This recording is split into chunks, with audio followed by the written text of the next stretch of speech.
வீட்டு பக்கத்தில் மற்றவங்களுக்கு நடந்ததோ இல்லை சோஷியல் மீடியாவில் பார்த்ததோ அந்த மாதிரி இன்சிடென்ட் நான் எனக்கு ஷேர் பண்ணல. இது எங்களுக்கு நடந்துச்சு. லைக் நாங்கள் ஃபேஸ் பண்ண ஒரு இன்சிடென்ட். இந்த மாதிரி ஒரு இன்சிடென்ட் வந்து உங்கள் யாருக்கும் நடக்கக்கூடாதுன்றதுக்காக தான் நான் இதை வந்து கண்டிப்பாக ஒரு வீடியோ எடுத்து போடணும் அப்படின்னு நினச்சேன்.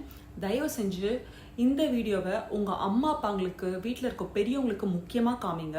அப்போ தான் தெரியும் இந்த மாதிரிலாம் கூட ஏமாற்றிட்டுருக்காங்க அப்படின்ட்டு.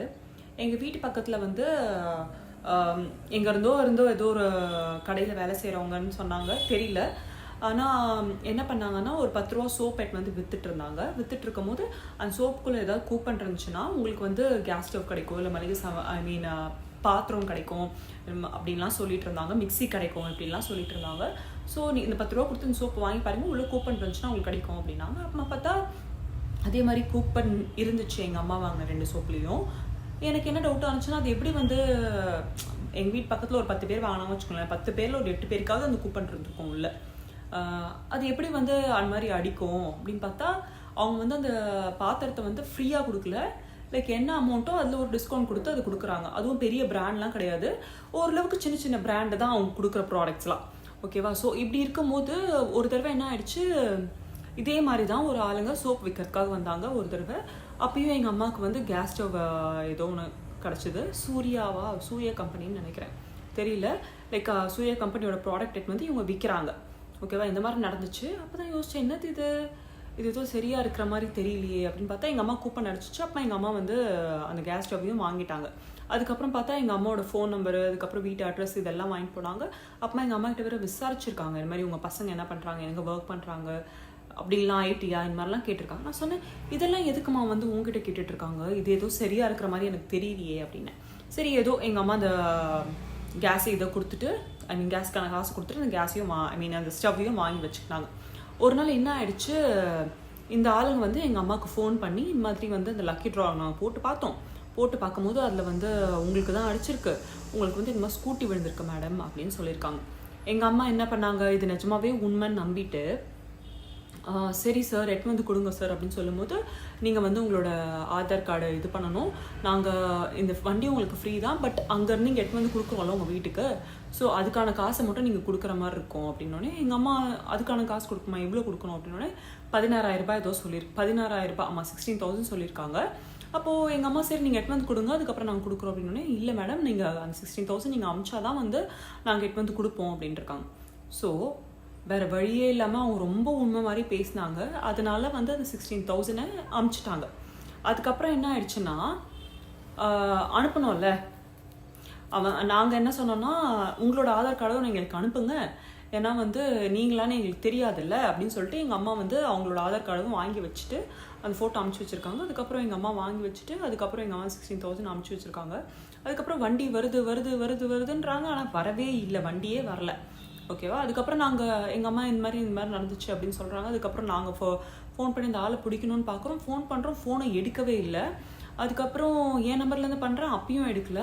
அப்புறமா பார்த்தா எடுத்துட்டு அவன் பேசாமல் அவன் வீட்டில் இருக்க அவன் குழந்தைகிட்ட ஃபோனை கொடுத்து குழந்தைய விட்டு பேச வச்சுட்ருக்கான். அப்போ நினச்சா, ஐயோ நான் நல்லா ஏமாந்துருக்கோம், இவன் வந்து இந்த மாதிரி வீட்டுக்கு வந்து இந்த மாதிரி சோப்பு விற்கிறேன்ற பேரில் சோப்பு விற்கிற மாதிரி வீட்டில் பசங்க என்ன பண்ணுறாங்க, இவங்க வந்து நல்ல செட்டிலான ஃபேமிலியாக, பசங்க எங்கே ஒர்க் பண்ணுறாங்க, என்ன சம்பளம் வாங்குவாங்க அப்படின்றதெல்லாம் யோசிச்சுட்டு நல்லா அதுக்கான ஆளுங்களாக பார்த்து ஏமாத்துறாங்க.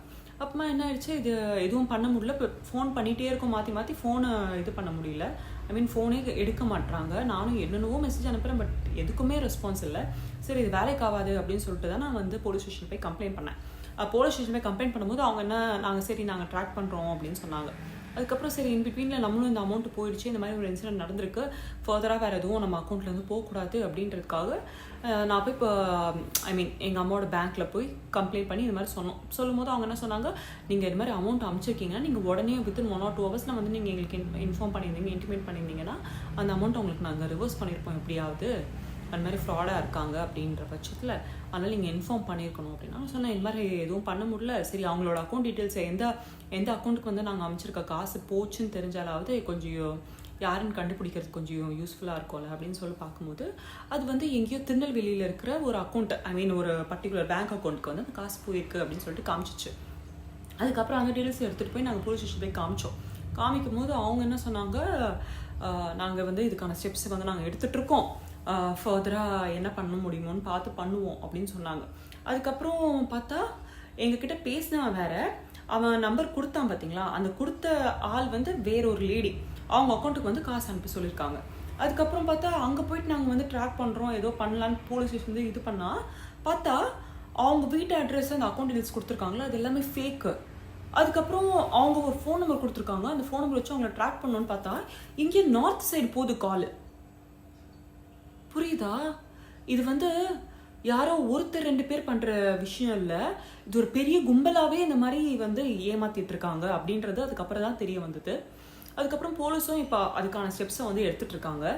ஆனால் நான் எதுக்கு இது சொல்கிறேன்னா, இவனுங்க வந்து இந்த மாதிரி 10 ரூபா சோப்பு 5 ரூபா சோப்பு இந்த மாதிரி விற்று வீட்டில் இருக்க நம்மலாம் வீட்டில் இல்லாமல் நம்ம வேலைக்கு போவோம், காலேஜுக்கு போவோம், இல்லை வேறு ஏதாவது விஷயம் வெளில போகும்போது நல்லா வீட்டில் வந்து இந்த மாதிரி வயசானவங்களா வயசில் பெரியவங்களா பார்த்து அவங்கக்கிட்ட எந்த மாதிரி பேசி வந்து அவங்கக்கிட்ட இன்ஃபர்மேஷனை கேதர் பண்ணி அவங்களை ஏமாற்ற முடியும்னு தெரிஞ்சு வச்சுக்கிட்டு இந்த மாதிரி ஏமாத்துறாங்க. இப்போ எங்களுக்கு வந்து இந்த 16,000 ரூபாய் போனது தான், எங்களுக்கு அந்த காசு வராது கண்டிப்பாக. ஏன்னா என்னதான் போலீஸ் வந்து ஸ்டெப்ஸ் எடுத்துகிட்டு இருக்காங்க, நான் இல்லைன்னு சொல்லலை. ஆனால் இந்த மாதிரியோ கேவலமான ஆளுங்க இருக்காங்க இந்த உலகத்தில் அப்படின்றது தான். இப்போ போலீஸ் வந்து முடிஞ்ச அளவுக்கு அந்த காசை எங்களுக்கு வந்து வீட்டுக்கு கொடுத்து அந்த ஆளை கண்டுபிடிச்சி அந்த மாதிரி பண்ணுறேன்னு சொல்லியிருக்காங்க. பட் இருந்தாலும் வந்து இது வந்து வயசு வசம் தான் சொல்லணும். லைக் வரத்துக்கும் சான்சஸ் இருக்குது, வராமல் போகிறதுக்கும் சான்சஸ் இருக்குது. பட் இந்த மாதிரி யாரோ ஒருத்தவங்க கிட்ட அவங்க பண்ணியிருப்பாங்கன்றது வந்து என்னால் நம்ப முடியல. இந்த மாதிரி எத்தனை பேர்கிட்ட ஏமாத்திருப்பாங்க. எங்ககிட்டயே வந்து 16,000 ரூபாய் ஏமாத்திருக்காங்க அப்படின்னா இப்போ எத்தனை பேர்கிட்ட இந்த மாதிரி 16,000 ரூபாய்ன்ட்டு எத்தனை பேர்கிட்ட ஏமாத்திருப்பாங்க?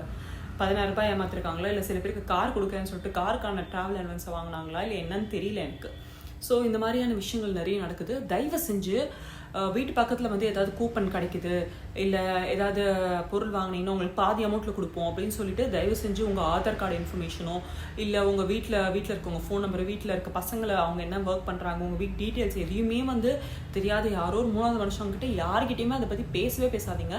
ஏன்னா எல்லா இன்ஃபர்மேஷனையும் பார்த்துட்டு அது நாளை பின்னாடி வந்து உங்களுக்கே ஆப்போசிட்டாக வந்து முடியறதுக்கும் நிறைய சான்சஸ் இருக்குது. ஸோ தயவு செஞ்சு உஷாராக இருங்க. ஏன்னா இந்த மாதிரி ஸ்கேம் நிறைய நடக்குது.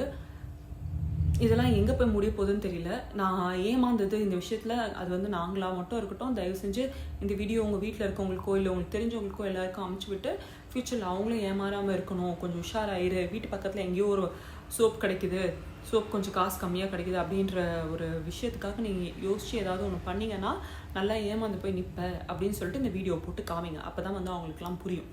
ஸோ இந்த வீடியோ வந்து ரொம்ப இது நான் ஒரு அவேர்னஸ்க்காக தான் பண்ணேன். ஸோ இந்த மாதிரியான வீடியோஸ் உங்களுக்கு அடுத்தடுத்தது நான் போடுற அப்டேட்ஸ் இதை பற்றி உங்களுக்கு தெரியணும் அப்படின்னா தயவு செஞ்சு என்னோடய அக்கௌண்ட்டை வந்து ஃபாலோ பண்ணுங்கள். அண்ட் இந்த வீடியோ உங்களுக்கு பிடிச்சிருந்துச்சுன்னா உங்கள் friends and family groups and எல்லாருக்கும் வந்து ஷேர் பண்ணியும் விடுங்க. Stay connected.